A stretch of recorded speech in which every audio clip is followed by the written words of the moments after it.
Page 2 of Chapter 1, practice test. What do we have? We have this many grams of this salt, and they give us the molar mass, don't they? Anyway, we can add it up. Here's the molar mass. So we have this many grams, and that's the molar mass. So it's off by 2 decimals, so we have 0.01 moles, don't we? We have 1/10 as many grams as 1 mole would have. What's the molarity of that, though?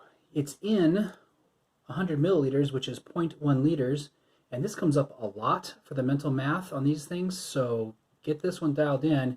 If you divide by a smaller number, the answer gets bigger.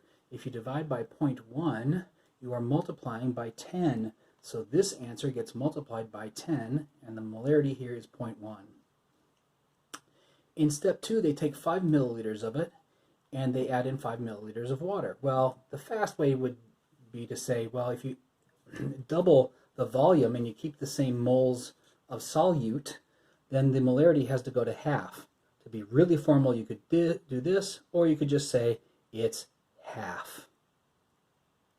Step 3 is not a dilution. Read it closely. It doesn't matter. It's immaterial. There's your answer. And this is just X molarity. Some amount of molarity is what I meant. On 2, read all that. You've got a solid. The filter paper is this amount. Here's the total amount. So this minus the filter paper is the mass of the solid you collected.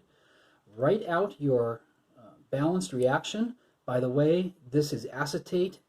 Acetate comes up so much that everybody is good and sick of it. And pretty much everybody cheats as AC. It's -1. They do kind of think you know that, although there would probably be a way to sort of get a clue in the problem. They'd probably have it in the information somewhere. They give you the formula, calcium acetate, and you'd be able to figure out it's -1. But it comes up a lot. I would stick that in the back of your brain. So I'm going to cheat and put this as acetate, and here's my balanced reaction. Take a moment and think about that. They told you that this is dissolved. That's got a supersoluble sodium in it. That's a supersoluble sodium, and so this must be the solid that was produced. How much is that? Well, you've got 1 gram of it, and the molar mass is 100.1, which you could add up. So you've got 1/100th, don't you? 1/100th of a mole.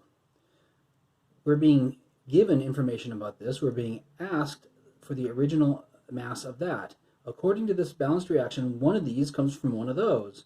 So the ratio is 1 to 1, so we had 0.01 moles of that if we made 0.01 moles of that.